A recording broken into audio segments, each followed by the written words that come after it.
Teoria das penas, Direito Penal 2. As apresentações dispensa, você já me conhece do Penal 1, então eu coloquei uma tela aí, uma apresentação para a gente já ir ganhando tempo. Nós vamos estudar então nesse semestre de Penal 2, é tudo sobre teoria das penas. Tudo sobre penas vocês devem aprender agora. No semestre passado nós estudamos teoria do crime. Agora vamos estudar então sobre as penas. Vamos ver um pouco aqui das teorias sobre penas. E depois nós vamos entrar nas penas em espécie, ou seja, nas penas que estão previstas no Código Penal, né? As espécies de pena que nós temos no nosso sistema jurídico. Depois nós iremos estudar um pouco das circunstâncias do crime, né? Depois a forma de aplicação da pena e depois concurso de crime, ação penal e por último nós vamos estudar a prescrição, as várias formas de prescrição, prescrição da prescrição da pretensão punitiva, prescrição da pretensão executória, prescrição intercorrente, prescrição retroativa e a prescrição superveniente à sentença condenatória, né? Mas vamos então iniciar nosso conteúdo, ok? Então, nós temos 4 teorias que procuram explicar a pena, né? Ou seja, o objetivo ou a função da pena. A primeira teoria que vem da escola clássica, que é reunida nas chamadas teorias absolutas. E essas teorias absolutas, elas têm como representante Kant, Hegel, né, principalmente esses dois, né? Para eles, a finalidade da pena é simplesmente retribuição. É sinônimo de quê? De castigo, de reprovação. Então, esta seria a finalidade da pena. Kant fundamenta a pena na ordem ética. O fim da pena é simplesmente a realização da justiça, sem nenhuma consideração sobre a utilidade da pena para a sociedade ou para o condenado, né? Então, para o Kant, essa seria essa simples função da pena, né? É só a realização da justiça, ou seja, o sentido é de reprovar, de retribuir. Se o sujeito cometeu o crime, ele tem que receber também uma pena como sinônimo de outro mal, né? Então, há o mal do crime e o mal da pena, né? Então, o sentido aqui é só realização de justiça, não tem preocupação com prevenção, com prevenção do crime, com ressocialização do criminoso, nada disso, né? Inclusive, ele fala que a pena é um imperativo categórico, um mandamento que representa uma ação em si mesma, sem nenhuma outra finalidade. Ou seja, a pena, na perspectiva kantiana, é um conteúdo puramente ético, moral. Se você cometeu um crime que é um mal, você vai receber o mal da pena. Simplesmente isso, sinônimo de castigo. Por isso que a gente chama em direito de retribuição, né? Ela não traz, portanto, nenhuma finalidade. Da mesma forma, fez Hegel. Eu pediria só que vocês desliguem os fones, que é para não dar interferência aqui, senão fica dando interferência aí. Professor, só um minutinho. É que para mim a sua tela não está carregando. Já tentei abrir e fechar várias vezes e não apareceu nada. Tem como o senhor iniciar a sua transmissão só para ver se aparece? Tá. Tem mais alguém que está sem tela aí, gente? Ou só é o colega aí? Aqui tá tudo aqui. Tá tudo ok? Então deve ser aí, né? Mas eu posso reiniciar aqui para ver o que acontece. Vamos reiniciar de novo. Eu vou sair e reiniciar. Saindo. Reiniciando novamente. Agora. Vamos ver aí. Apareceu? Fiz a reiniciação. Mas se tiver aparecendo nos demais, o problema é aí. Deve estar faltando algum, Provavelmente o problema vai ser aqui na internet. algum crashzinho aí, né? Mas você pode ouvir, né? Você só não vai ver a imagem. Vai tentando. O áudio tá perfeito, é só a imagem que não tá aparecendo. Né? Então, às vezes deu algum bug aí no teu Discord. Sai e entra de novo, que eu acho que funciona. Muito bem. O outro representante dessa escola é Hegel. Hegel fundamenta a pena na ordem jurídica. Ou seja, a pena tem a função de restabelecer o contrato social, que corresponde à vontade geral, simbolizada na ordem jurídica, e que foi violada pelo criminoso. Ou seja, Hegel entende que a sociedade tem. Cada cidadão tem um contrato social com o Estado, né? E com a própria sociedade. Então, cada cidadão tem que cumprir esse contrato social. E dentro dessas cláusulas está exatamente o não cometimento de crime. Então, quem comete um delito, ele viola esse contrato social, ou essa vontade geral simbolizada na ordem jurídica. A ordem jurídica representa o contrato social, né? Vocês estudaram lá com Rousseau, com os iluministas, né? Rousseau, agora mais recentemente, tem a teoria da justiça do John Rawls, que é uma nova forma, né, que ele apresenta o contrato social, enfim, mas isso não interessa aqui. O que interessa aqui agora é que para Hegel há uma violação do contrato social e a pena visa exatamente restabelecer essa ordem social que é representada pela ordem jurídica. Então, ele diz que a ordem jurídica é a vontade geral, que seria a tese, né? O crime é a negação da vontade geral, que é a antítese. E a pena é a negação da negação, ou seja, a negação do crime, né? Que seria a síntese. Ao mal do crime se impõe o mal da pena, né? Então, o sentido aqui é de retribuição, é de castigo. A pena anula o crime, dizia Hegel. Enfim, né? Pois não, pode falar. Desculpa interromper. O senhor está gravando? Tô gravando, tô. Obrigado por lembrar. Mas já tá. Obrigado. Hoje eu lembrei, mas é bom vocês lembrarem sempre logo no início da aula mesmo, né? Tá bom? Obrigado, viu? Então é o seguinte: a pena é essencialmente retributiva para essa escola, para as teorias absolutistas, ou para a escola clássica, né? Não há qualquer preocupação com a pessoa do delinquente. Tá? Então, essa é a ideia, a noção das teorias absolutas da escola clássica. Depois dessas teorias clássicas, nós temos as chamadas teorias relativas, que aí já é representada pela escola positivista. As teorias relativas da escola positivista, aqui já há uma preocupação com a figura, naturalmente, do delinquente. Né? Então, nós vamos ter uma prevenção geral negativa, que é uma coação psicológica, é uma intimidação a todos que a pena deve cumprir. Né? Ou seja, o objetivo da pena é a intimidação a todos, abstratamente. Né? Então, a ameaça da pena representa uma intimidação a toda a sociedade, a todo indivíduo, de forma que, em razão dessa ameaça, que Feuerbach chama de coação psicológica, o sujeito se abstém, né? O sujeito não comete o delito. Por isso o nome é prevenção geral negativa, a prevenção do crime, né, pela abstenção dos cidadãos e não cometer o delito em razão da ameaça da pena. De acordo com a teoria da prevenção geral negativa, a pena deve intimidar todas as pessoas a fim de não cometerem delitos.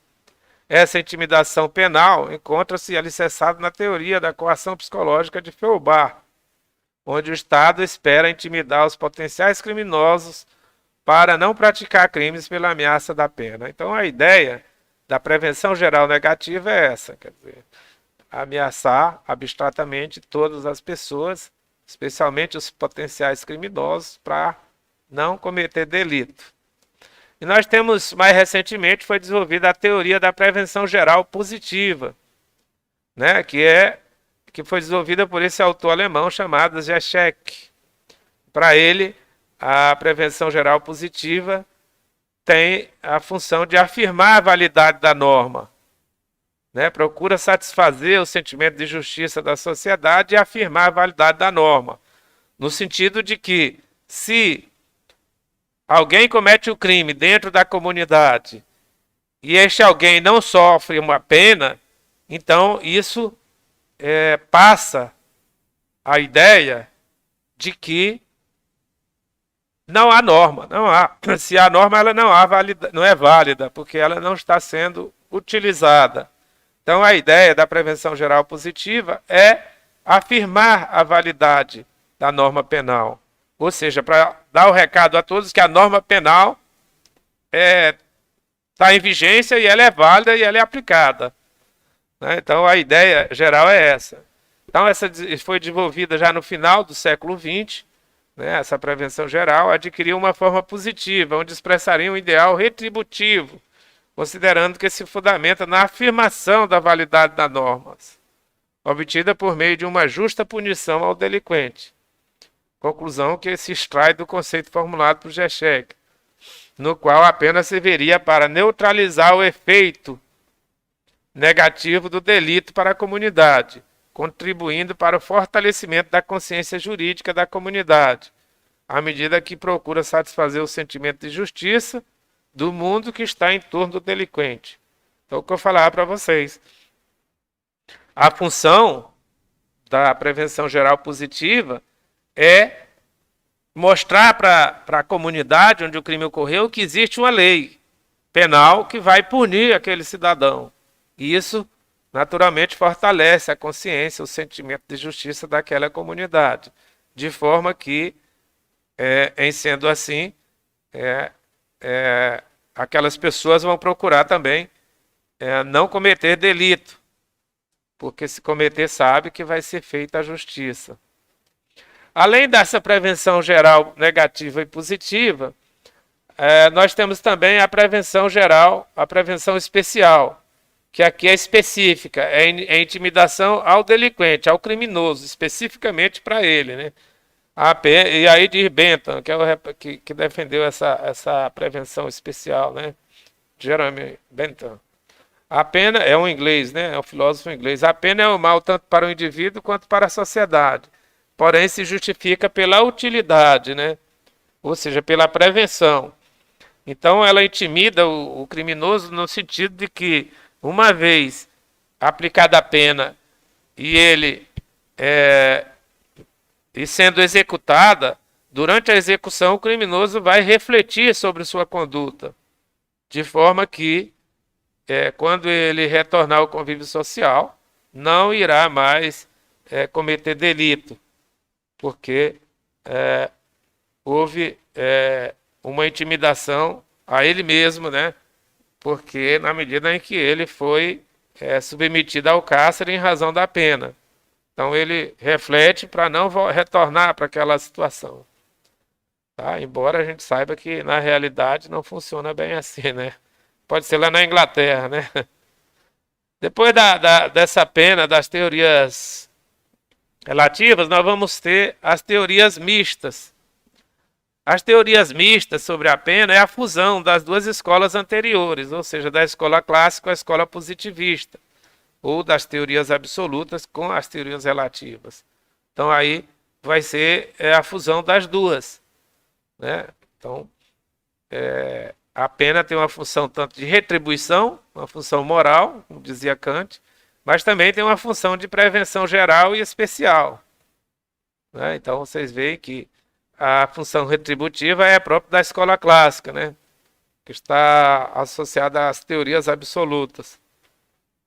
E a função de prevenção está associada à escola positivista, né? Às teorias relativas. Então, essas teorias mistas é a fusão das duas escolas anteriores, que tem aí como representante Peregrino Rossi e Guizot. Depois nós temos as teorias da nova defesa social, ou teoria ressocializadora, como é mais conhecida no Brasil, né? Então essa, como vocês sabem, ela tem a função de readaptar o delinquente para o convívio social, de forma que ele não volte a cometer delito. Então aí nós temos os representantes, esses três autores, que desenvolveram a teoria da ressocialização. Sustentam a tese de que a sociedade só é defendida quando o criminoso é readaptado, ressocializado ao convívio social. O nosso Código Penal, aliás, a nossa Lei de Execução Penal, no artigo 1º, a gente observa lá que foi adotado essa teoria da ressocialização, teoria ressocializadora, de que a pena deve ressocializar o sujeito para o convívio social. Embora a gente saiba que 70% dos que estão no cárcere são reincidentes. Isso prova que a teoria não está funcionando muito bem.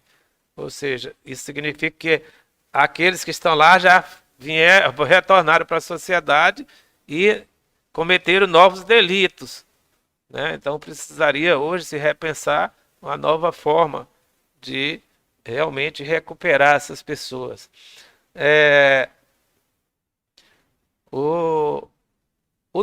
Então isso está muito claro no artigo 1º da Lei de Execução Penal. O nosso Código Penal, no artigo 59, ele adota tanto a teoria da escola clássica, as teorias absolutas ali, quanto a teoria da escola positivista, no artigo 59.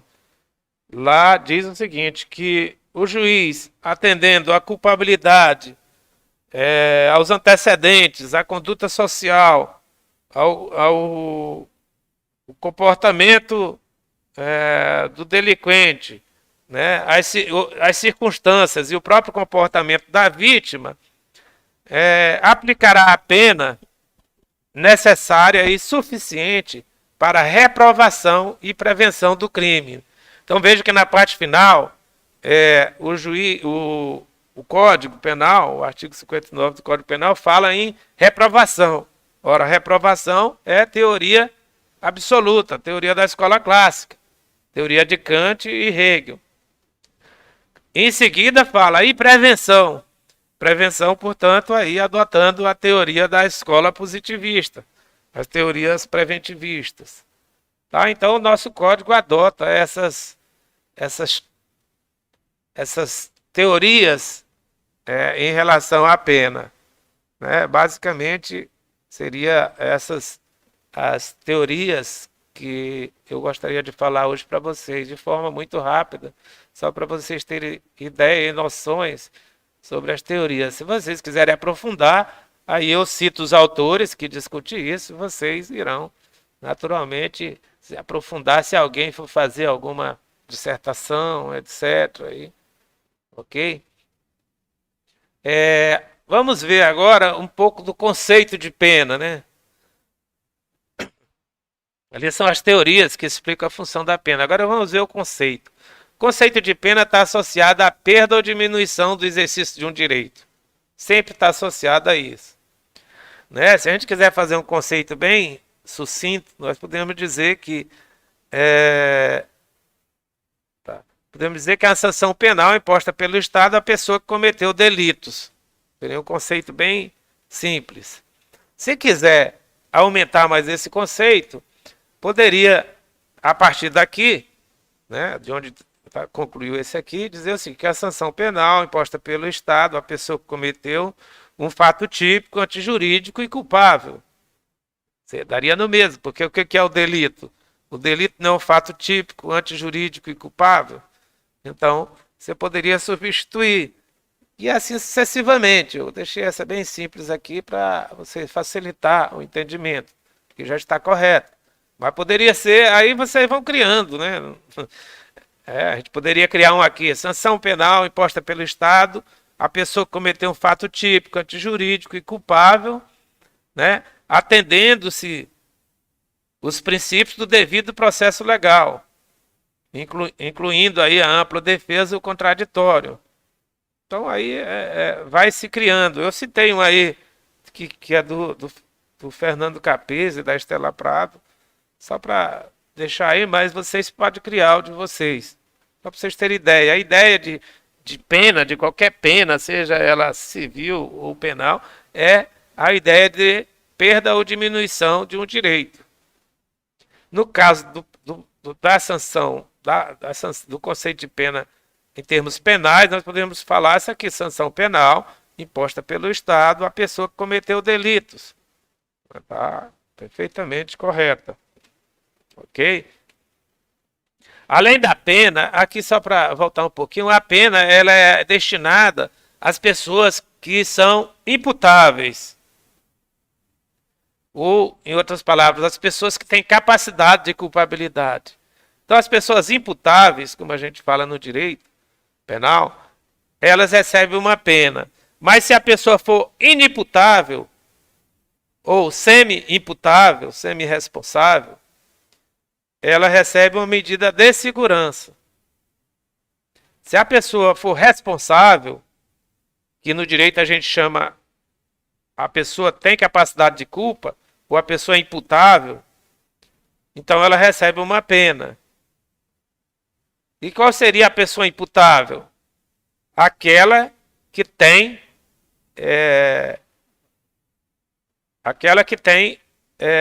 capacidade de discernimento entre o lícito e o ilícito. Toda pessoa que tem capacidade mental de distinguir o lícito do ilícito, o certo do errado, o mal do bem, ele recebe uma pena se cometer um fato típico, antijurídico e culpável. Eu não vou falar para vocês sobre responsabilidade, porque eu teria que voltar lá no livre-arbítrio, que é no livre-arbítrio que se funda a responsabilidade do homem. No sentido de que o homem, no sentido filosófico, né, inclui, claro, a mulher, né, a pessoa humana, historicamente, né, se verifica uma grande regressão das suas condutas instintivas inatas. Ou seja, ao longo da história humana, se verifica isso. As condutas instintivas inatas são regredidas e, em seu lugar, nasce o chamado pensamento racional. E, com o nascimento do pensamento racional, o homem é capaz de, por si só, sem ajuda de ninguém, por si só, descobrir a conduta certa a ser praticada. Naturalmente que o homem já nasce com essa predisposição, mas isso é aperfeiçoado durante o processo educacional e durante a experiência de vida. Isso faz com que a pessoa, ao completar 18 anos, no nosso caso, ela já tenha capacidade de escolher a decisão correta no lugar da errada, porque ela nasce com a predisposição disso, de escolher por si só a conduta correta. Aí, com o processo de educação, onde a pessoa absorve a cultura da sociedade que ela vive, ela é capaz de assimilar os valores sociais. E aí ela distingue muito bem aquilo que é lícito e o que é ilícito, o que é certo e o que é errado. Né? Isso é cultural. Ninguém ensina para uma pessoa, olha, ou melhor, não precisa a pessoa ser um bacharel em direito para saber que furtar, que roubar, que matar uma pessoa é errado. Isso está na cultura. E o homem tem essa capacidade mental de absorver. Eu pediria só que você desligue o fone aí que está dando interferência aqui. Tá, por favor. Agora, tem situações em que o homem perde essa capacidade de ser responsável. Tá? Por algum motivo, né, seja doença ou seja por imaturidade, a pessoa perde essa capacidade de distinção entre o certo e o errado. E não só E não só o homem deve ter essa capacidade de saber o certo e o errado, mas ele tem que se autodeterminar de acordo com esse entendimento do que é certo. Se por algum motivo o sujeito não tem discernimento do que é certo ou errado, ele não pode sofrer a pena. Ou se mesmo ele tendo discernimento, algum grau de discernimento, mas ele não tem autodeterminação, de acordo com sua vontade, ele também não pode ser punido. Enfim, né, o que eu quero mostrar para vocês é que, como eu mostrei lá no artigo 26 do Código Penal, quando nós estudávamos a teoria do crime, lá fala daquelas pessoas que são irresponsáveis, ou seja, são inimputáveis, que não têm responsabilidade penal, não têm capacidade de culpa. Então diz o artigo 26 no caput: é isento de pena quem? Por doença mental, veja só, já começa logo por doença mental. Quem por doença mental ou desenvolvimento mental incompleto ou retardado era, no momento da ação ou da omissão, inteiramente incapaz de entender o caráter ilícito do fato, de entender a antijuricidade do fato e de determinar-se de acordo com esse entendimento. Então vejam que ali já fala que é isento de pena, ou seja, essa pessoa não é culpável, esta pessoa não tem capacidade de culpa, ela é irresponsável penalmente, porque falta essa faculdade que é própria dos seres humanos de distinguir o que é certo e o errado e de escolher por si só a ação correta. Porque o homem, com a regressão das formas instintivas, nasceu o pensamento racional. E através do pensamento racional, o homem se torna responsável pela sua vontade, pelas suas ações. Tem uma corrente psicológica também que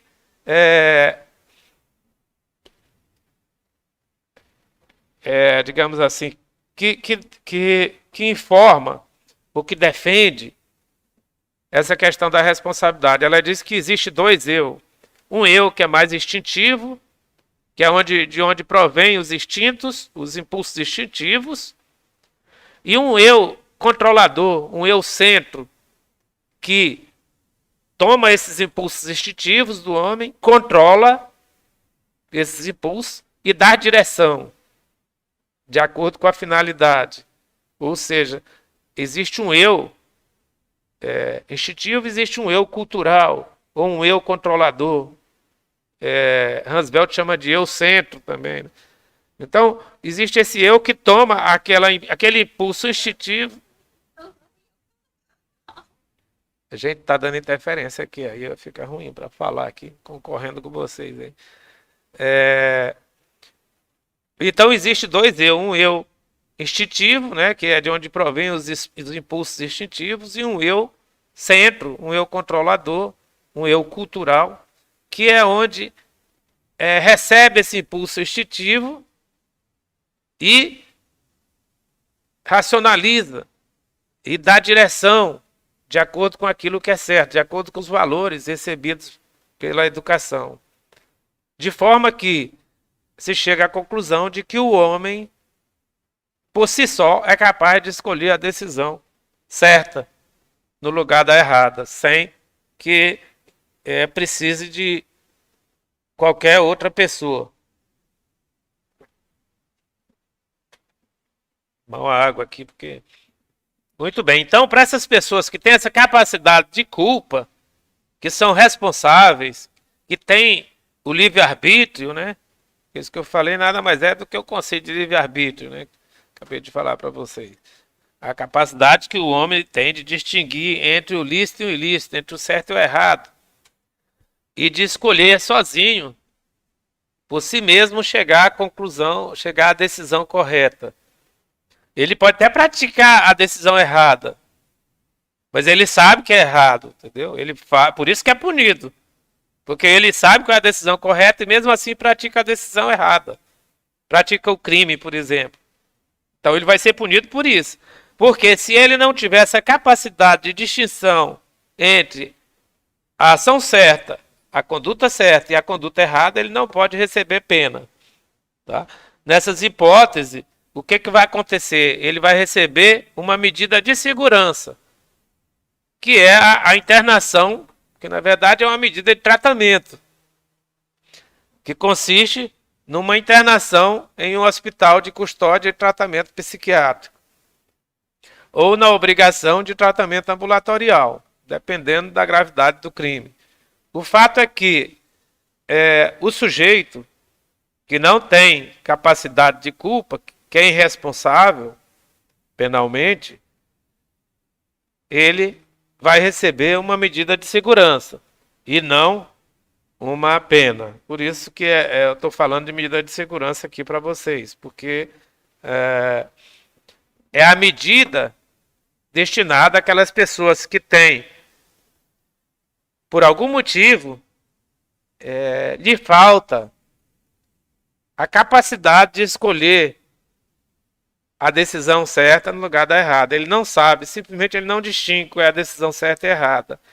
Então, ele recebe a medida de segurança. Geralmente se enquadra aí os doentes mentais e os menores, né?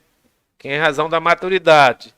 Sendo que os menores não recebem medida de segurança, eles recebem uma medida socioeducativa lá do Estatuto da Criança e do Adolescente.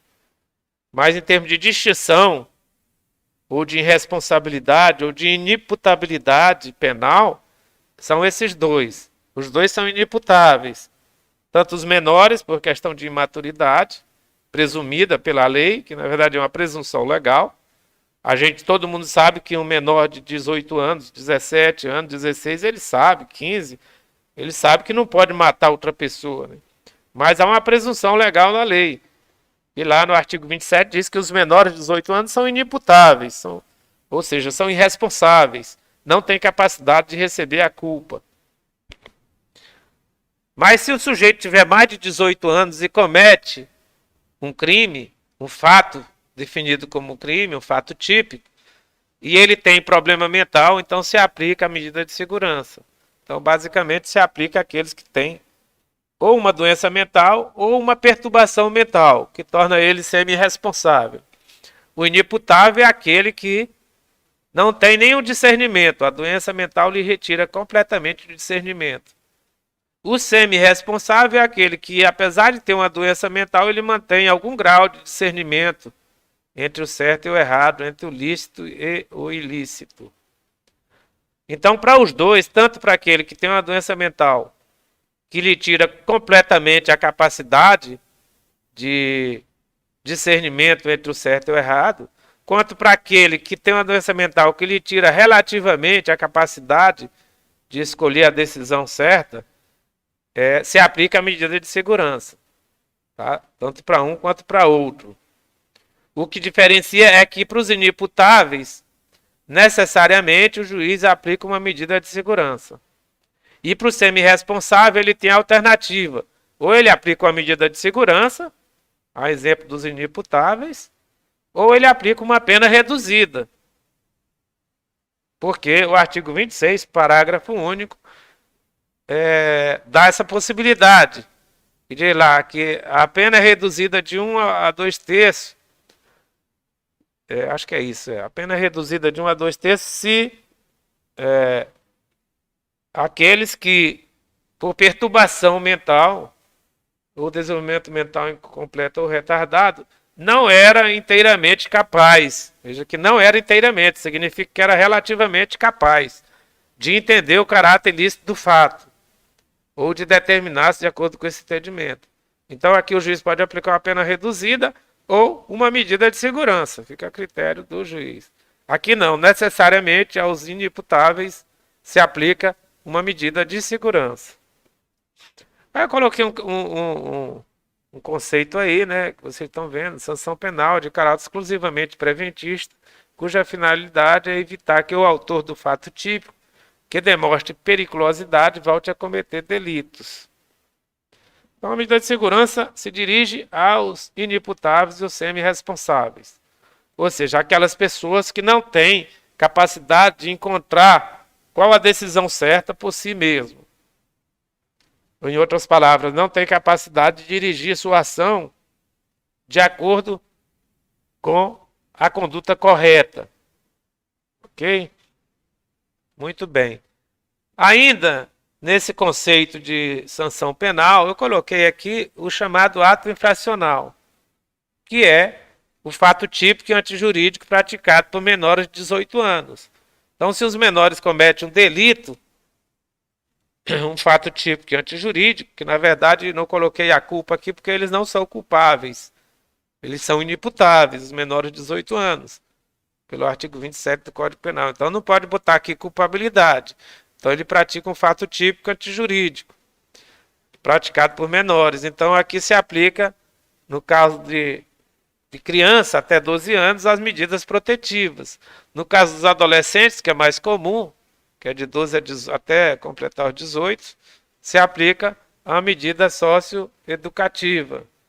Acho que eu esqueci de colocar aqui, mas depois eu corrijo para vocês. Tá? Então, a criança que pratica um ato infracional se aplica às medidas socioeducativas. Lá no artigo 101 do Código, do Código de Menores, ou do Estatuto da Criança e do Adolescente.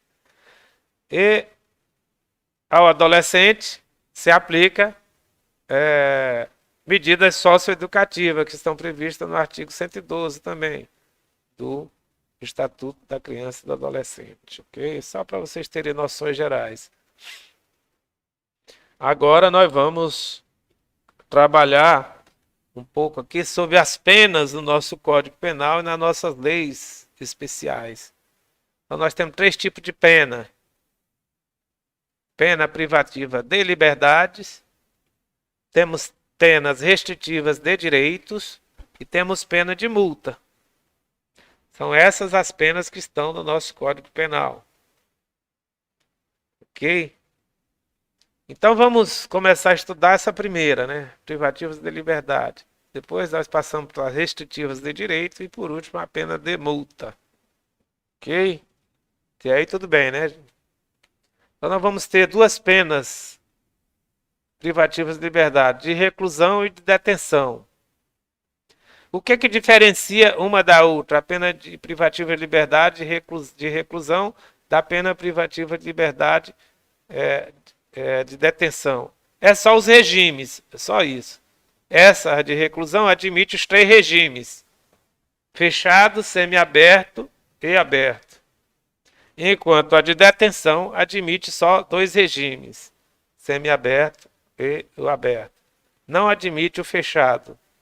É só essa a diferença. Não tem mais substancialmente nenhuma diferença. Tá?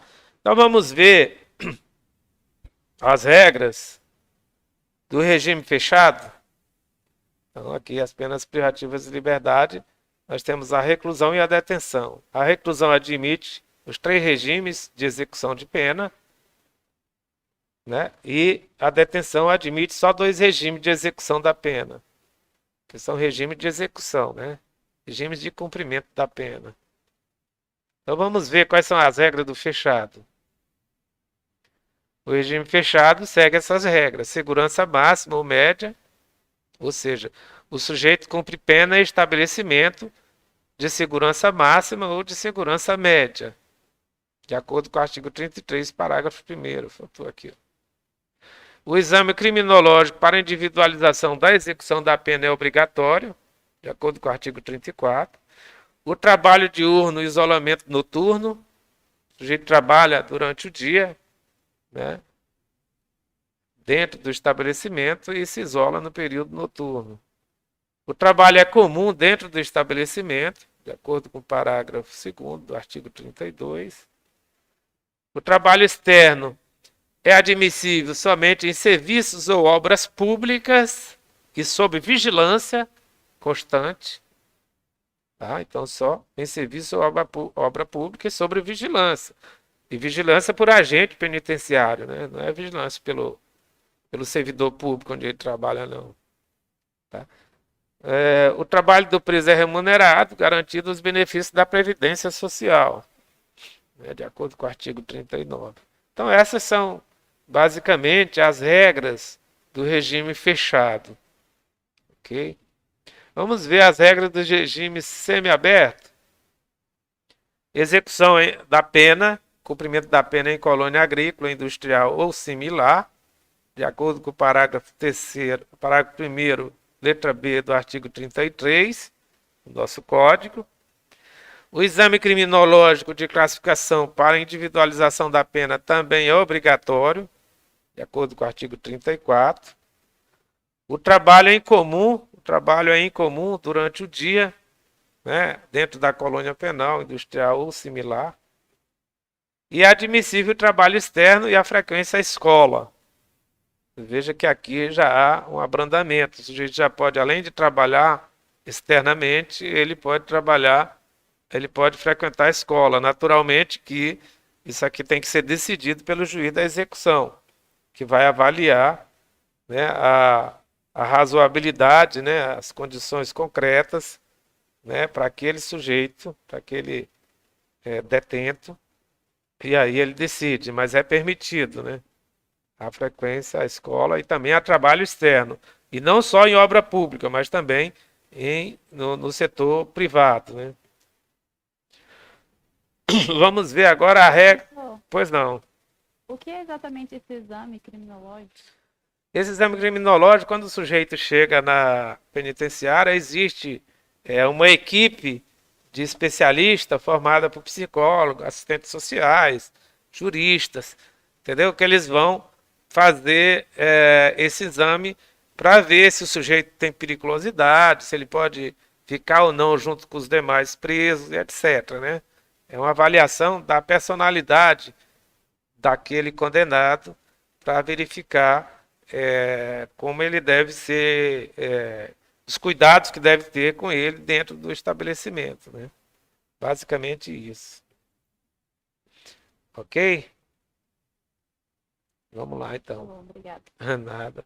Qualquer dúvida, pergunte aí. O regime aberto. Então, quais são as regras? Baseia-se na autodisciplina e senso de responsabilidade. Significa que o sujeito aqui não tem mais vigilância nenhuma, tá? Porque o fundamento do regime aberto já é a autodisciplina do condenado, né? E também o senso de responsabilidade dele, de acordo com o artigo 36 do nosso Código Penal.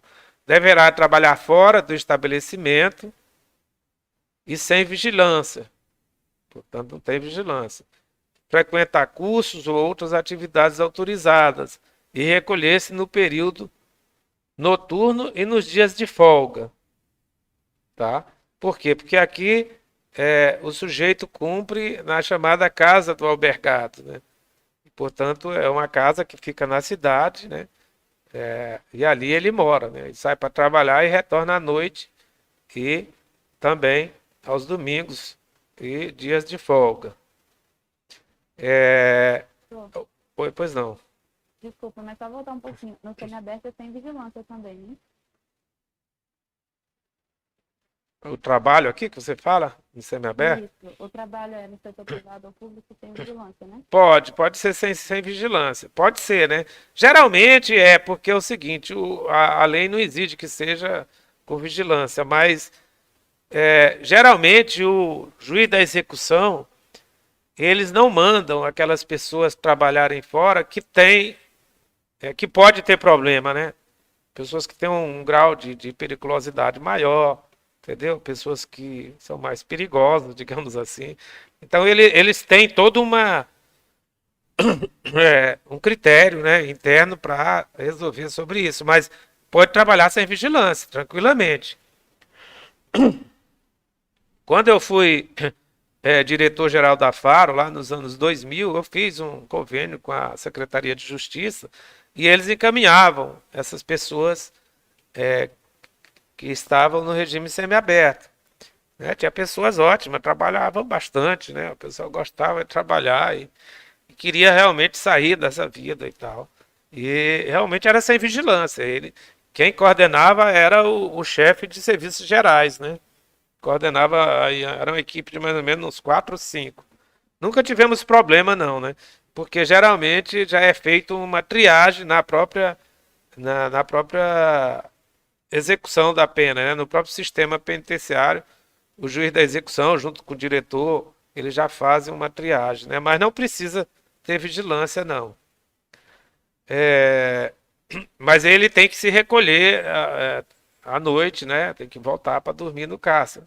Aqui não, no caso do aberto, não, ele já não, ele retorna só para casa, é uma casa que fica geralmente dentro da cidade, que ele tem livre trânsito, né? Não fica preso mais, né? Digamos assim. Não pode sair, né? Só para trabalhar e se recolher, né? Hoje, o que está acontecendo hoje? Como essa casa do albergado ela implica em custos para o Estado, como funcionários, energia elétrica, telefone, água, luz, etc., aluguel, o que estão fazendo? Está se colocando uma tornozeleira nesse pessoal que tem direito ao regime aberto e eles cumprem em casa.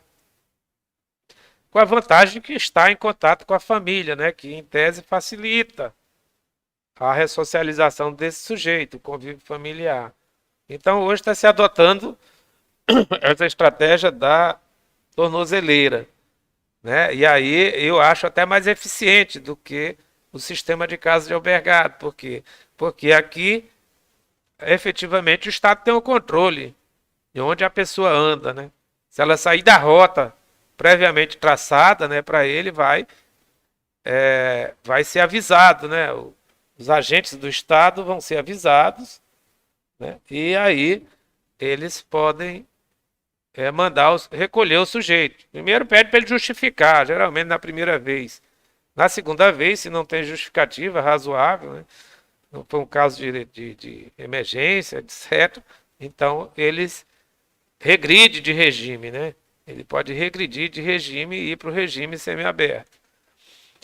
Regredirá de regime se praticar crime doloso, frustrar os fins da execução, seria o caso que acabei de falar, ou mesmo podendo pagar a multa, não paga. Então são os casos que a pessoa pode regredir do regime aberto para o semiaberto. Tá? Como pode regredir também do semiaberto para o fechado.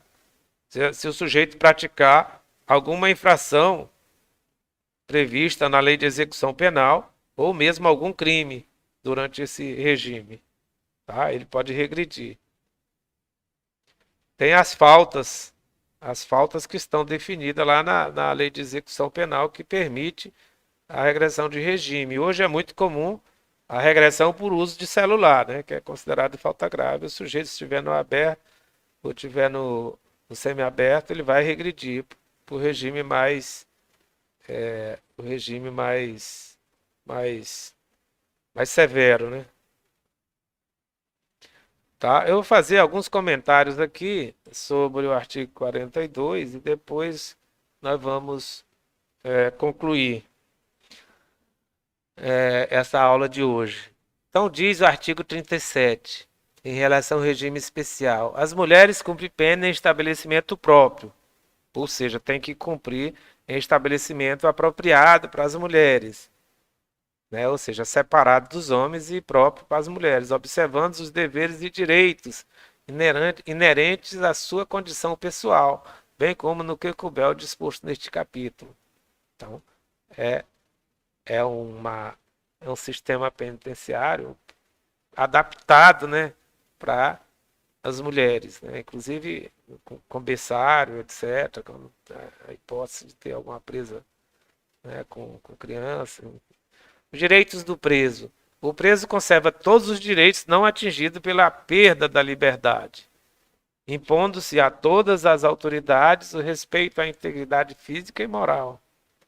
Então veja que é proibido se atentar contra a integridade física do preso, porque ele conserva todos os demais direitos. O direito que ele perdeu ou sofreu uma diminuição é em relação à liberdade só. A perda ou diminuição do direito que ele sofreu é só aqui, os demais ele conserva, né? O trabalho do preso será sempre remunerado, sendo-lhes garantidos os benefícios da Previdência Social. Então, se o sujeito trabalha, ele vai ter direito à remuneração, né? Porque não existe o chamado trabalho escravo, né? Então, a Constituição proíbe, né? Então, ele recebe... É o famoso Bolsa 13, É, criminoso, então, geração de direito. pois é, então, aí ele tem que receber, e ele recebe ainda os benefícios da Previdência, né? Desse período que ele trabalhar. A questão que se coloca aqui, que é bastante polêmica, é se o sujeito quiser trabalhar, mas o Estado não tem trabalho para ele, ou seja, o sistema penitenciário não tem onde ele trabalha, tá? Então a jurisprudência hoje considera o seguinte, que não, se o Estado não tiver onde ele trabalhar, ele vai cumprir a pena dele integralmente. Ele não vai reduzir sua pena. Porque a cada dia trabalhado, se reduz um dia da pena a ser cumprida, né? A cada 3 dias trabalhados se reduz um dia da pena a ser cumprido. Então, se o Estado não tiver como oferecer trabalho, ele não se beneficia desse direito. Isso é o que a jurisprudência dominante hoje no Brasil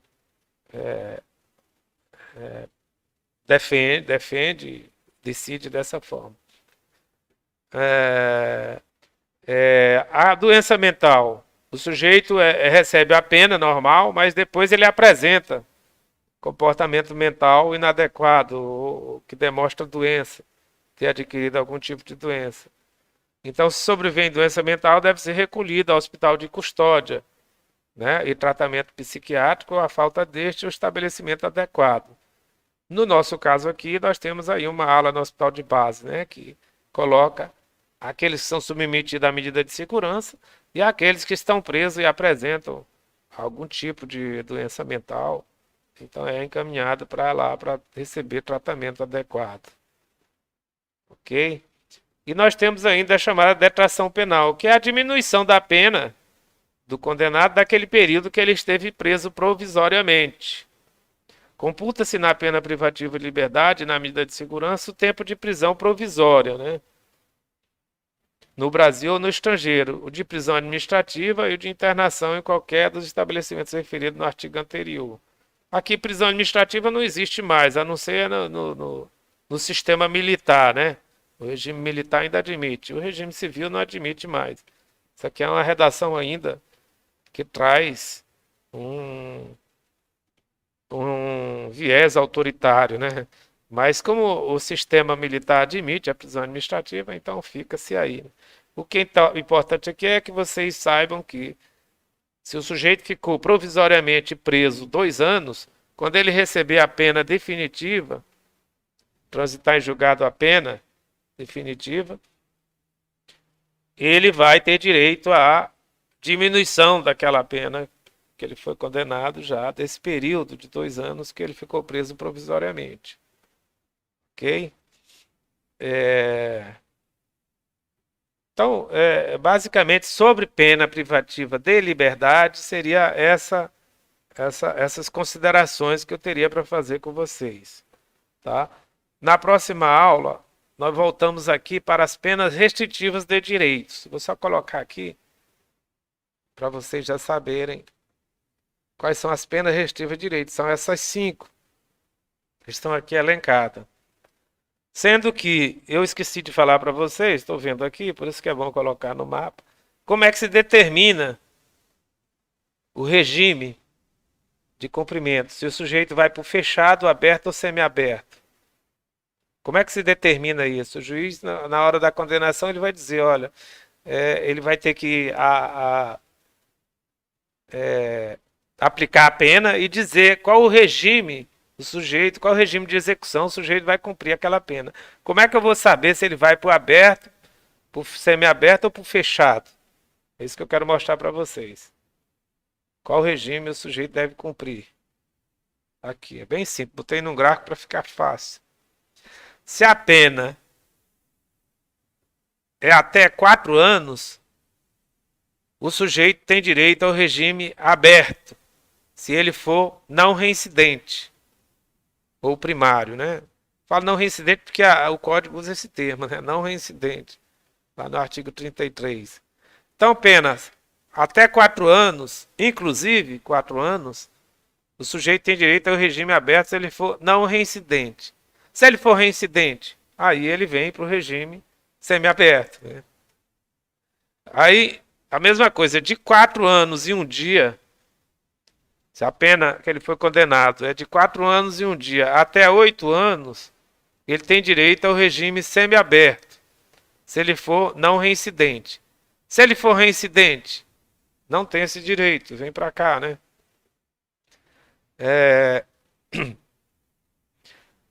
E se o sujeito comete qualquer pena acima de 8 anos, seja não reincidente ou seja reincidente, ele vai para o regime fechado, que é bem objetivo. Não tem que avaliar a condição do sujeito, a condição subjetiva, se é reincidente ou não. Aqui é direto, acima de 8 anos, direto no regime fechado. Ok? De 8 a 4, semiaberto, se ele for não reincidente.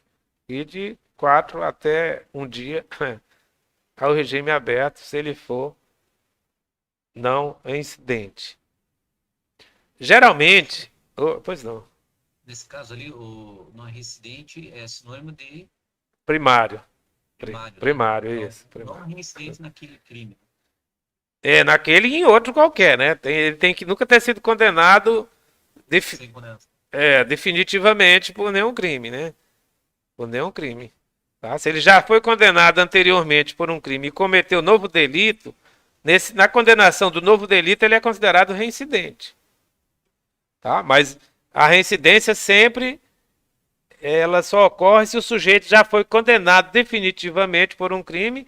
Após essa condenação, ele comete novo delito. Aí ele é condenado, ele é considerado reincidente quando da condenação do novo delito.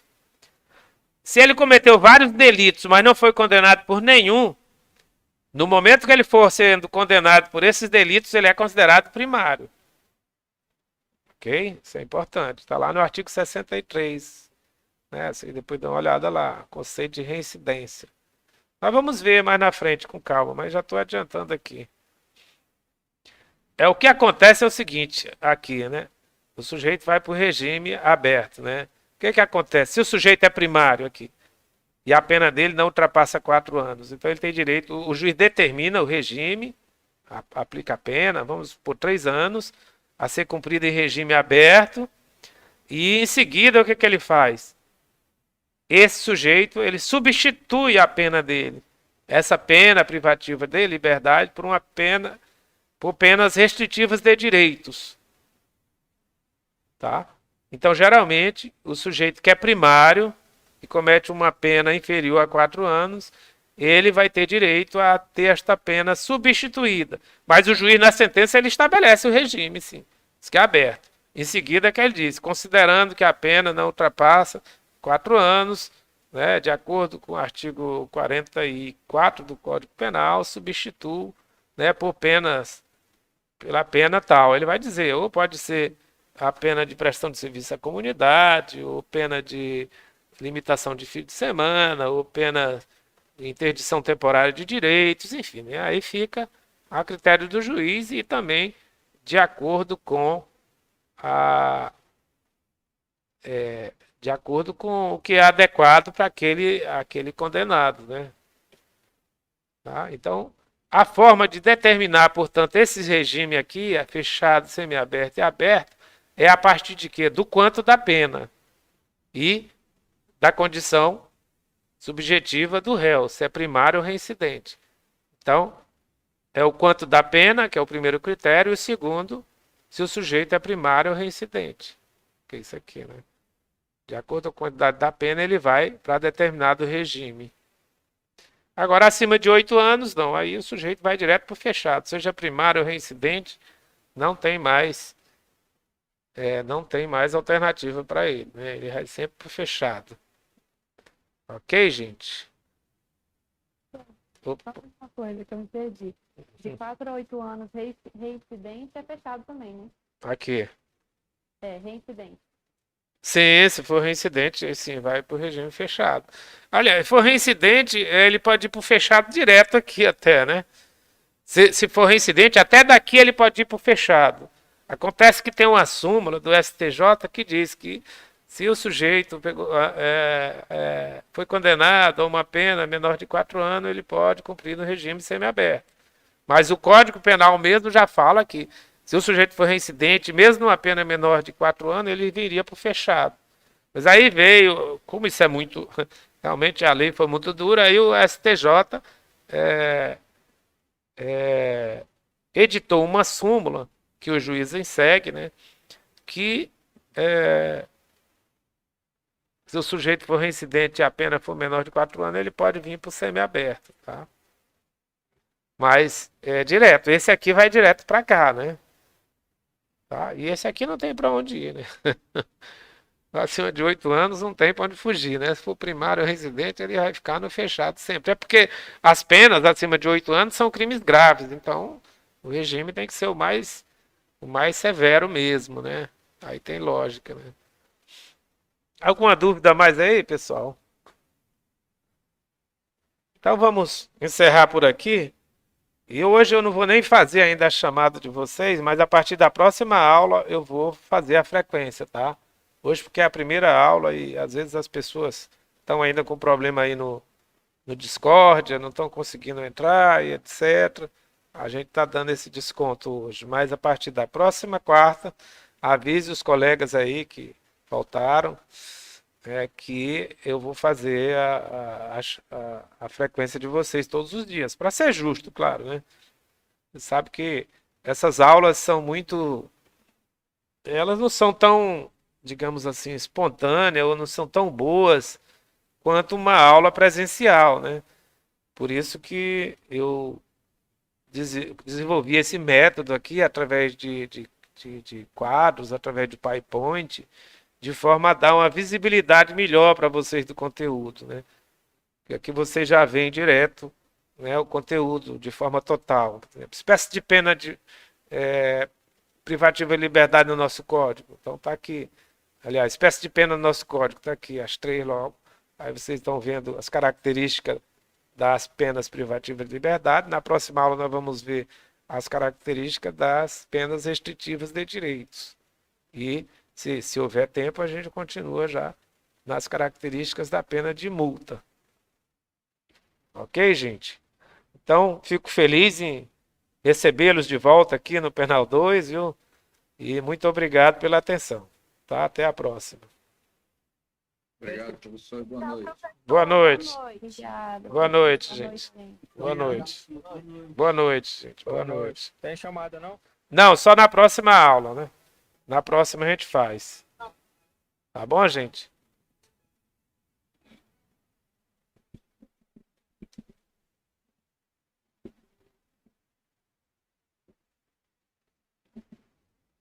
Vai ter chamada, não, professor? Não, não, hoje não. Eu avisei aí pra vocês, só na próxima aula. Chamada não, macho. Eu avisei, tá? Acho que você tava com áudio desligado aí, mas eu avisei, tá bom? Muito obrigado aí, até a próxima aula, gente.